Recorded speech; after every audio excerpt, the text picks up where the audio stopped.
Ladies and gentlemen, today's topic is titled Black Buffoonery. Black Buffoonery.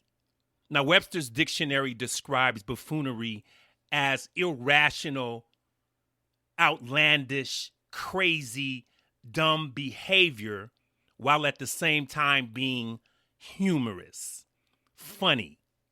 But I'm here to tell you that Webster has it half right, because nothing about this buffoonery is humorous, funny, hilarious, or anything like that. Black Buffoonery, today's topic and title on the Fabulous Forum Factor.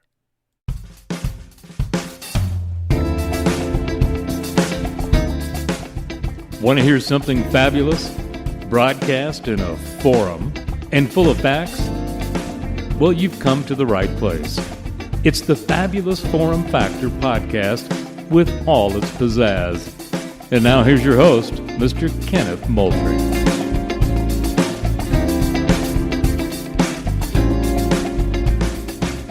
Good morning, good afternoon, good evening, ladies and gentlemen, and welcome to the Fabulous Forum Factor here on this Monday, July 12th, 2021.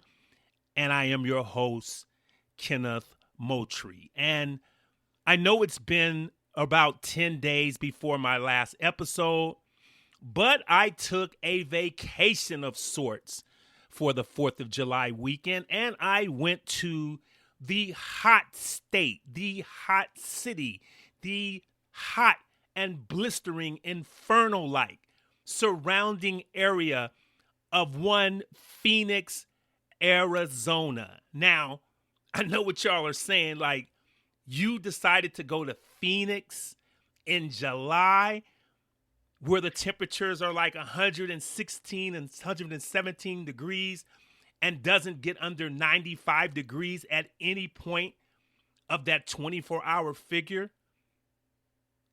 Why? Why did you do it? What were you thinking? Well, I wasn't thinking. I'm not going to say swindled or duped, but I got solicited. And I normally don't like to be solicited. And even though I will say up front that I had a wonderful time, I still don't like the fact or the act of being solicited. I was walking through a place called Outdoor World. This has a lot of fishing and camping, all that kind of stuff. Boats, they sell guns in there, all kind of outdoor supplies. And I love going there because I am trying to enhance my camping prowess, so I love to go in there and see what's new. And I went in there, maybe it was the middle of June, and I went and I, was walking around, and there was this booth. And this man, hey, come over here, let me talk to you for a second. Right now, that's kind of a turnoff to me right there. But he wanted to talk to me, and he was telling me that they had this special for kind of like us coming out of the pandemic, right? So people are coming back, they lost a lot of money. They're trying to put this special deal so that people can just come in waves, right? So, here I come, and, I'm there, and I'm like, what is it? So, you look at it, and they have all these resorts, and right away it has something to do with timeshare.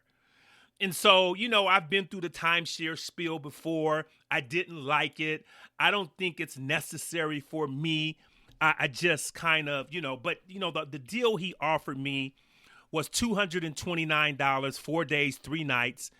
And I had up to a year to use it.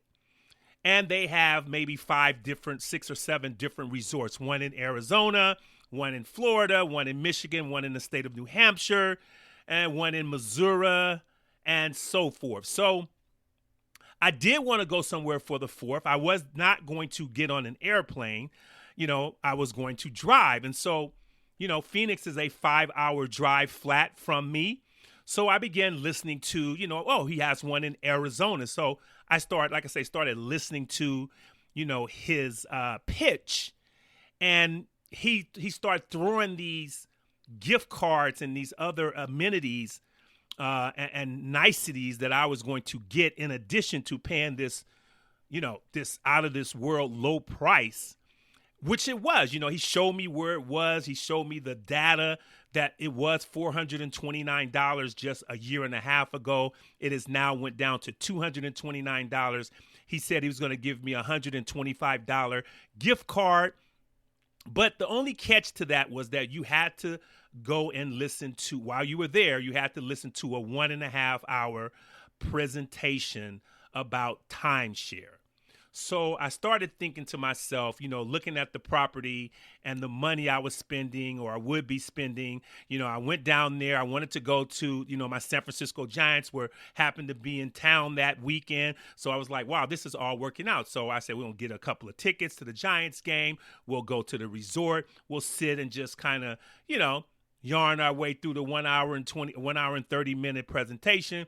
We'll get the gift cards, that we can put that towards something.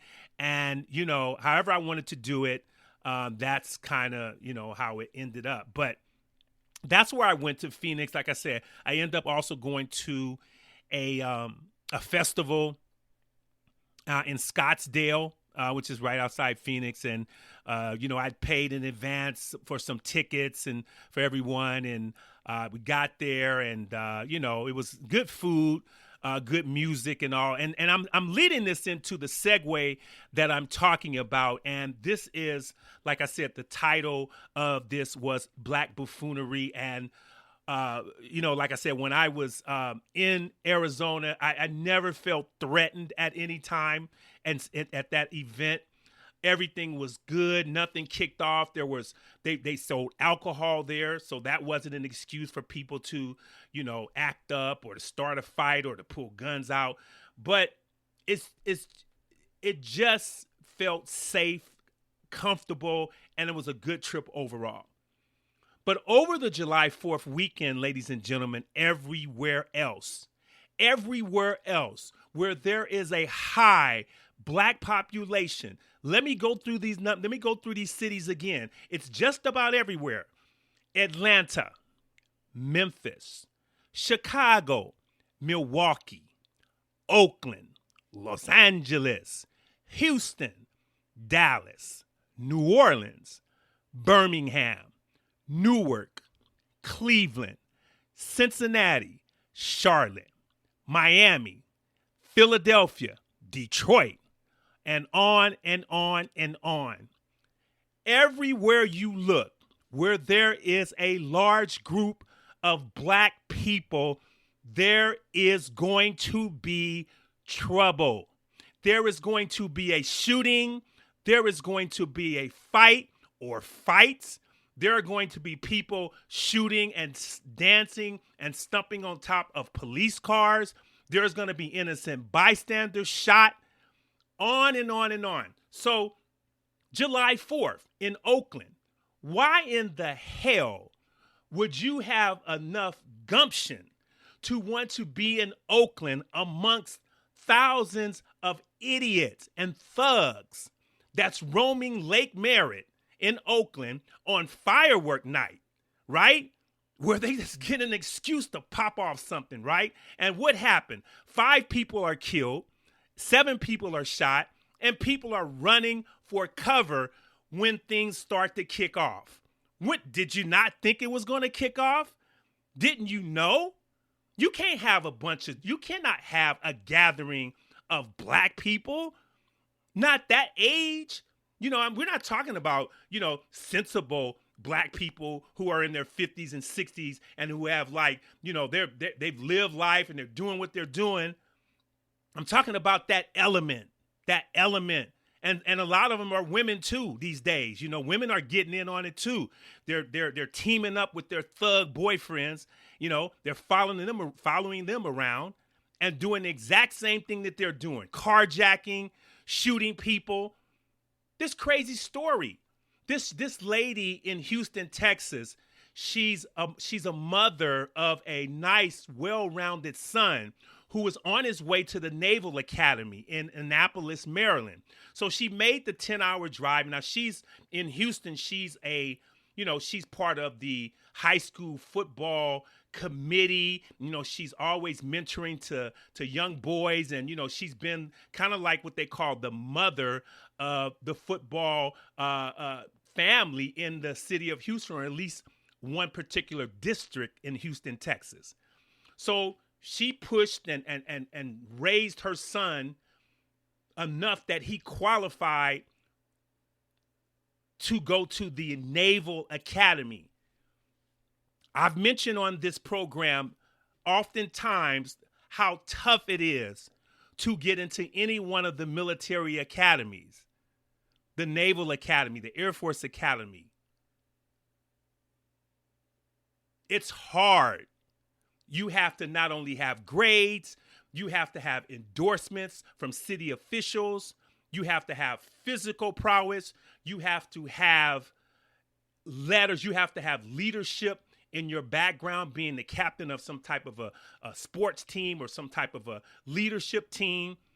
And that's just to qualify. That doesn't guarantee you to get in. That's how hard it is to get into a military academy. But this woman, she was about 47 or 48 years old. She got her son into the academy, and she was driving him up to Annapolis, Maryland, went to the school, went to the institution, got him in there, and she was coming back the next day to kind of say goodbye and to wrap up her visit. She's in the hotel on her balcony at night, probably out, maybe having something to drink and enjoying the air, and she's shot and killed. They say a stray bullet. We don't know. It could have been intentional. It's a target out on the balcony. We don't know. But from so far it's ruled a stray bullet. Now her life is gone. Now how is her son going to, function in such a demanding institution like the Naval Academy? It's heartbreaking. Two young men, a man and his girlfriend in Chicago, of all places, right? A week or two ago, got into a fender bender. And the guys got out the car in front of him. Maybe it was a setup, and they pull out a gun. Then the other guy, the driver pulled out a gun.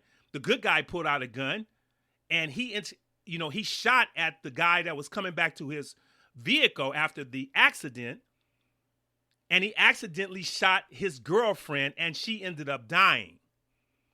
Now, they drug her out the car, drug him out the car, and executed him 5 or 6 shots in the head. Now, today, they ended up catching the murderer, the killer, all the way in San Diego. So he got out of Dodge, right? But there was some community help who identified him and kind of led authorities to where he was. Now, it was a few weeks later, but you know what? Nevertheless, he's caught and now will be extradited back to the state of Illinois to stand trial and to, answer for what he did. So these are just situations that out of the blue. And this was coming after a festival, Puerto Rican Day in Chicago, and, large gathering and, trouble all the time. Everywhere you cannot do this. You cannot be around a bunch of black people without trouble happening. Atlanta, Georgia, this year, just a few weeks ago, decided to bring back Freaknik. Y'all heard of Freaknik, right? That celebration of black universities and black colleges in Atlanta, like Morehouse and Spelman. They're getting together and to have another celebration, right? Now, it was banned in the early 2000s, mid 2000s, because of violence. So what are they thinking? That the violence has gotten better, or it's curtailed, or it's gone? It's worse. We're in the worst midst of violence that this country has ever seen at this particular moment. and now they're bringing Freaknik back to Atlanta. No thanks. El Paso. There ain't no way in the world